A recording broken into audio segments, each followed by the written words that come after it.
కానీ మీరు ఎప్పుడు డిటాచ్ అవ్వాలో అది కూడా అవ్వగలిగారు. నేను ఇప్పుడు కూడా నాకే అన్ని రోల్స్ రావాలనుకోలే, అయ్యో ఆ రోల్ నేను వేయాల్సింది కదా అనుకోలేదు.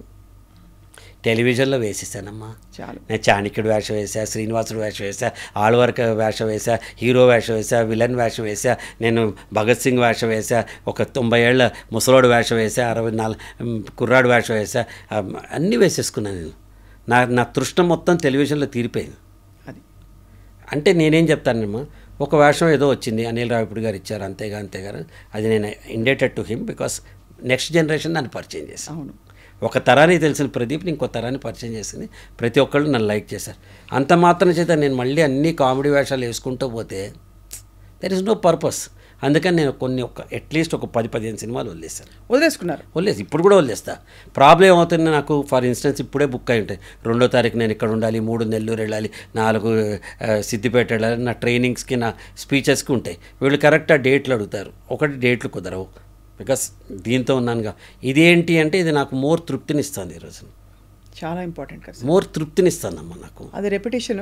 అలాంటి వేషం నేను మంచి వేషం వస్తే వేస్తాను, మళ్ళీ నాలో ఆర్టిస్ట్ ఉంటాడు, నేను కాదని చెప్పట్లా. కానీ బతకడం కోసం ఏది పడితే అది వేయాల్సిన అవసరం నాకు లేదు. అది నేను మధ్యతరగతి వాడిని, మధ్యతరగతిగానే బతుకుతాను. I road to my life. I'm a middle class guy with rich values. I'm not a rich guy with mediocre values. I road to my life. Super sir. So inspiring to see this kind of clarity Pradeep గారు.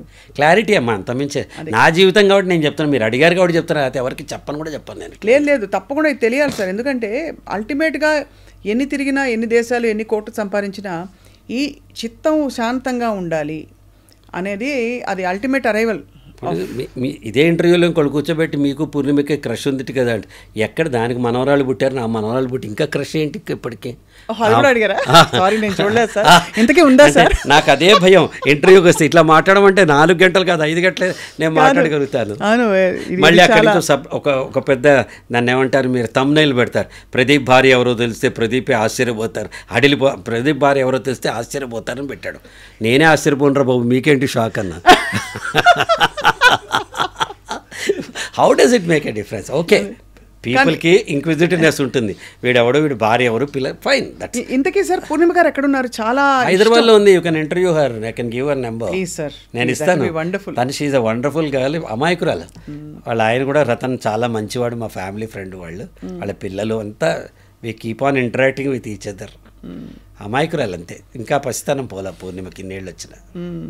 చాలా అసలు memorable. శ్రీవారికి ప్రేమలేఖ, ఎన్ని సినిమాలు, ఉద్దమందారం, 4 స్తంభాలాట, మాపల్లిలో గోపాలుడు, ఇంట్లో రావయ్య, వీధిలో కృష్ణయ్య, మంచి మంచి సినిమాలు చేసింది తను. అండ్ ఆల్సో ఆ పాటలన్నీ ఇంకా గుర్తు సార్, ఇంకా మంచి పాట. గోలుకొండ ఎగిరి పడుతుంది అది. తర్వాత మీరు శ్రీవారికి ప్రేమలేఖ, ఆఫ్ కోర్స్ తొలిసారి మిమ్మల్ని, అది ఇంకా అసలు ఒకటి కాదు, చినుకులారాలి, అది కూడా గుర్తు మాకు. సో పూర్ణిమ అంటే నేనేమంటా, అలాంటివి నా ఉద్దేశం. ఇప్పుడు ఇంటర్వ్యూ అంటే నేను భయపడేది కూడా అదే. ఏంటంటే ఎంతకాలం చెప్తాం, ఇప్పుడు కొన్ని 100 ఇంటర్వ్యూలు ఇచ్చి ఉంటాం, ఎప్పుడు పుట్టా, ఎప్పుడు పెరిగా, ఎప్పుడు చేసాం, కొత్త డైమెన్షన్లో నువ్వు అడుగుతున్నా. I'm very glad for that. Thank you sir. I really want to know, because I feel అల్టిమేట్గా ఇదే. ఎంత తిరిగినా ఆ ఫార్మర్కి అది చెప్తారు కదా, అంతా తిరిగి నేను ఇక్కడ వచ్చి నువ్వు చేసేది లాస్ట్లో చేసే ఇప్పుడే చేస్తున్నాను అంటే, అఫ్కోర్స్ మీరు అన్నట్టు మానవ ప్రయత్నం. ఇంకో కొత్త విషయం వాళ్ళు నేర్చుకునేది ఏంటంటే, భగవంతుడికి ఏదో అర్పించుకోవడం అంటే మానవ ప్రయత్నం లేకుండా ఉండదు ఏది. అది కూడా చాలా క్లారిటీ, కన్విక్షన్, ఒక యుద్ధ ప్రాతిపదికన ఆ ప్రయత్నం ఉండాలి. అది ఉంటేనే కదా మనం వీళ్ళు సెల్ఫ్ యాక్చువల్ రాసుకున్నామా. నాకు ఇప్పుడు నా 63, ఇంకో 2 years తర్వాత కమర్షియల్ లైఫ్ నుంచి విత్డ్రా అవుదామని అనుకుంటున్నాను నేను, ఇంకో 2 ఏళ్ల తర్వాత.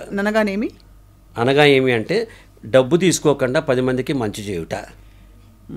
ఓకే, ఇప్పుడు ఏదోటి ఆశిస్తాం కదా మామూలుగా బతకడానికి, ఆఫీసు, ఎస్టాబ్లిష్మెంటు, మనము, పిల్లలు, కోరికలు.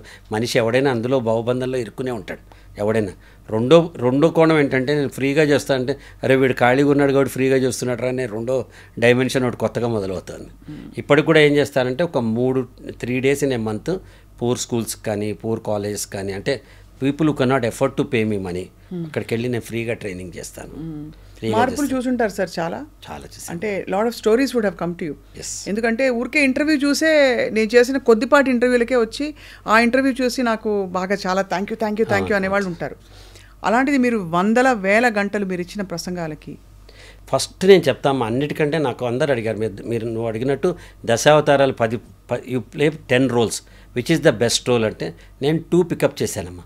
ఒకటి as a director, birds eye వ్యూలో నేను అక్కినేని నాగేశ్వరరావు గారిని, బాలయ్య గారిని, ఎన్టీ రామారావు గారితో డాక్యుమెంటరీ తీయటం, సంగీతం గారు నాకు చేయటం, బాలు గారు యాక్ట్ చేయటం, మురళీమోహన్ గారు, ఇవన్నీ ఒక తీపి జ్ఞాపకాలు, ఇవన్నీ best direct. Second and the most important present day కాంటెస్ట్లో యాజ్ ఏ మోటివేషనల్ స్పీకర్ని మాట్లాడినప్పుడు అమ్మ, స్పెషల్లీ అమ్మ, ఆడపిల్లలు ఒక 1000 మంది 2000 3000 అలా కూర్చోబెట్టేస్తూ ఉంటారు. వాళ్ళు నేను చెప్తున్నప్పుడు ఏది లవ్ కాదు, లవ్ అంటే మీరు అనుకునే లవ్ కాదు, లవ్ అంటే ఏంటి అని నేను చెప్తున్నప్పుడు వాళ్ళ కళ్ళల్లో కనిపించే ఆ మెరుపు నాకు దీపావళి అనిపిస్తుందమ్మా. ఇంత ఇన్స్పైరింగ్గా ఉంటుంది. మెనీ ఇన్సిడెంట్స్, వాళ్ళ తర్వాత మీ వల్ల మారిపోయాను, ఆత్మహత్య చేసుకుందాం అనుకున్నాను, మీ స్పీచ్ విని మానేశాను, నేను ఈరోజు ఇలా ఉంటే ప్రదీప్ సార్ కారణం అని చెప్పుకుంటారు. మొన్ననే ఒక పెద్ద రియల్ ఎస్టేట్ కంపెనీ చైర్మన్ ఆయన నన్ను స్టేజ్ మీద ఆనర్ చేశారు. మామూలుగా నేను మాట్లాడాక ఆనర్ చేయడం అని కామన్ అనుకున్నాను. 2007లో నా ఒక సెషన్లో ఆయన పార్టిసిపేట్ చేసి 7 days right your own screen play అనే సెషన్, నీ జీవితాన్ని స్క్రీన్ ప్లే నువ్వే రాసుకో అని చెప్పి సెషన్లో పార్టిసిపేట్ చేసి, నేను ఒక ఆర్డినరీ పర్సన్ నుంచి ఈరోజు చైర్మన్ అయ్యి ఇంతమందికి నేను చేస్తున్నానంటే శ్రీకృష్ణుడు ప్రదీప్ గారు నేను అర్జునుడు మాత్రమే స్టేజ్ మీద చెప్పాడు. నా కళ్ళమ్మ నీళ్ళు వచ్చినాయి. దొరికినా ఇటువంటి సేవని పాడుకుందాం అనుకున్నాను కాసేపు. అసలు ఎందుకు చెప్తానంటే ఇది గొప్ప డబ్బులు రావు, గొప్ప సర్టిఫికెట్స్ కాదు, చూసేవాళ్ళకి అంత ఫ్యాన్ ఫాలోయింగ్స్, నేను ఇట్లా అని చెప్పే ఒక రీల్స్ రోల్స్ అట్రాక్షన్స్ ఉన్నవి కాదు ఇప్పుడు. కానీ మన గుండె లోతుల్లో ఒక్కళ్ళైనా మనకి అక్నాలెడ్జ్ చేశారనే తృప్తి which is equal to 100 films. ఎందుకంటే ప్రదీప్ గారు మనకి వినేవాళ్ళు తక్కువయ్యారండి. వినిపించుకుని అది నిజంగా వినిపించుకుని చెప్పేవాళ్ళు తక్కువైపోయారండి. పాపం అనకూడదు కానీ అమ్మా నాన్నలకి అందరికీ ఓపిక ఉండట్లే, తీరిక ఉండట్లే. కాబట్టి మీలాంటి వ్యక్తి వచ్చి అది ఎన్ని విషయాలు భర్తీ అవుతాయో తర్వాత జనరేషన్స్కి ఎస్పెషల్లీ. ఇప్పుడు స్టూడెంట్స్ కూడా అంతేనమ్మా. ఎందుకు చెప్తాను, తల్లిదండ్రులు ఈఎంఐలు కట్టడంలో బిజీగా అయిపోయారు. పిల్లలు ఫీజులు కట్టాలంటే వాళ్ళు ఎంత కష్టపడాల్సి వస్తుంది ఈరోజు. మేనేజ్మెంట్ స్కూల్ నడపాలంటే వాళ్ళ డబ్బుల కోసం వాళ్ళు, టీచర్లు 3 నెలల్లో సిలబస్ చెప్పి ఎంసెట్ కోచింగ్ చేయాలని వాళ్ళు బిజీగా, పిల్లలు వాట్సాప్లు చెక్ చేయడంలో బిజీ. ఎవడు చెప్తున్నాడమ్మా మంచి సమాజానికి? చెప్పరు. పోనీ వాళ్ళు చెప్పే సమస్య వినడానికి కూడా లేరు కదా. ఇప్పుడు నేను వచ్చి అడిగాను అనుకోండి, చూడండి భగవత్ కేసర్లో ఒక చిన్న message, good touch bad touch అనే మెసేజ్ ఎంత డీప్గా వెళ్ళింది చూడండి. సినిమాలు చెప్పాలమ్మా, బట్ సినిమాలు అలా లేవు కదా. అలా లేవు. ఇదివరకు గుండమ్మ కథ సినిమా ఉండి లాస్ట్లో ఇట్లా ఉండకూడదని ఒక మెసేజ్ చెప్పేవారు. అవును, విలన్ కూడా రియలైజ్ అయిపోయి నేను తప్పు చేశాను ఇంకెప్పుడు ఇలా చేయను అని ఒక మాటనే చెప్పించేవాడు.